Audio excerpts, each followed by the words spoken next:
गुरुवार को कलकत्ता हाईकोर्ट से पश्चिम बंगाल की पूर्व सीएम ममता बनर्जी को बड़ी राहत मिली। हाईकोर्ट ने टीएमसी के तीनों बैंक खातों का संचालन करने की इजाजत दे दी है, लेकिन यह काम उन्हें हाईकोर्ट द्वारा नियुक्त किए गए एक विशेष अधिकारी की देखरेख में ही करना होगा। जांच एजेंसी ईडी ने हाल ही में टीएमसी के बैंक अकाउंट्स को फ्रीज कर दिया था। आइए आगे बढ़ने से पहले आपको यह पूरा मामला समझाते हैं। असल में ईडी ने टीएमसी से जुड़े करीब 440 करोड़ रुपए वाले बैंक खातों की जांच शुरू की थी। इसी कड़ी में एक निजी एविएशन कंपनी से जुड़े 5 परिसरों में छापेमारी की गई थी।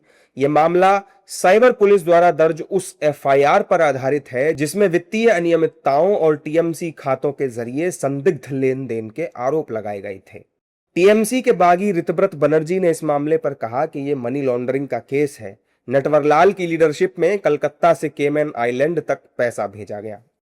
नया नटवरलाल को बधाई, जो नया नटवरलाल चार्टर्ड माफिया माने कैसे हो गया। बंगाली ने कहावत है कि बाट पड़ी, ये तो सब हद के ऊपर चला गया। एक बंदा फ्लाइट खरीद रहा है 160 करोड़ रुपया, 1-2 रुपया नहीं, एक चार्टर्ड फ्लाइट, एक हेलीकॉप्टर, उसका पैसा आप दे रहे हो पार्टी का अकाउंट से।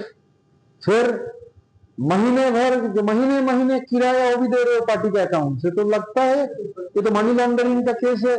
नटवरलाल का लीडरशिप में हुआ है। कलकत्ता से केमैन आइलैंड तक पैसा जाने का इंफॉर्मेशन आ रहा है। तो जो कॉम्पिटेंट अथॉरिटी है उन लोगों से गुजारिश रहेगा ताकि इसका जांच पड़ताल हो ठीक तरीके से। बीजेपी इस मामले में जांच पूरी होने की बात कहते हुए टीएमसी पर निशाना साध रही है। देखिए, ये तो सब जुडिस मैटर है, कोर्ट इसके बारे में संज्ञान ले रही है। पैसा तो बहुत पैसा है, इतना पैसा कहाँ से आया, कैसे आया, इसके बारे में इंक्वायरी होनी चाहिए और इंक्वायरी हो भी रही है। पूरे देश में बीजेपी तो सबसे बड़ा पॉलिटिकल पार्टी है, इतने सारे स्टेट में बीजेपी पावर में है। लेकिन बीजेपी के बाद ही जिसको वो जो हेल्प मिला था, मतलब फिनेंशियल जो बॉन्ड उस समय जारी किया था, इलेक्टोरल बॉन्ड जिसे बोलते हैं, उस इलेक्टोरल बॉन्ड में सबसे ज़्यादा पैसा मिलने वाला पार्टी टीएमसी रहा, सेकंड नंबर पे।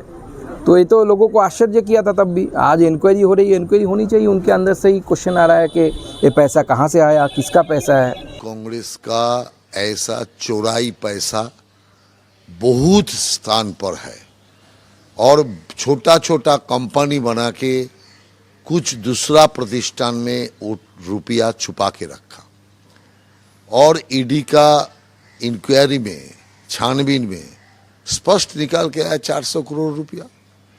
ऐसा 400 करोड़ नहीं, तृणमूल कांग्रेस का गुप्त रुपया 4000 करोड़ से भी ज्यादा होगा। एक एक करके सारे तथ्यों सामने आ जाएगा। बहुत ऑनेस्ट ममता बनर्जी, ये है उनका परिणाम। दूसरी तरफ टीएमसी का कहना है कि कोर्ट ने यह माना है कि आरोप हैं, लेकिन उसका कोई सबूत नहीं है। ईडी विपक्ष को प्रताड़ित करने के लिए सरकार का एक हथियार है। लेकिन अभी तक जो इंफॉर्मेशन है, एक तो Trinamool Congress they are being allowed to operate the bank accounts, जो डे टू डे खर्चे है वो कर सकते हैं, स्पेशल ऑफिसर रहेंगे।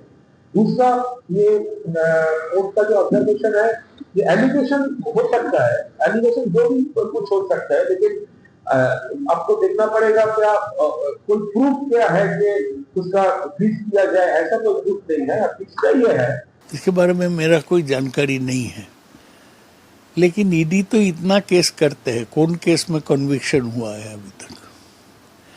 ईडी ऑपोजिशन को हैरेस करने के लिए एक हथियार है। बंगाल चुनाव के बाद टीएमसी 2 गुटों में बढ़ चुकी है। अब कथित मनी लॉन्ड्रिंग के इस मामले पर भी पार्टी बैकफुट पर नजर आ रही है।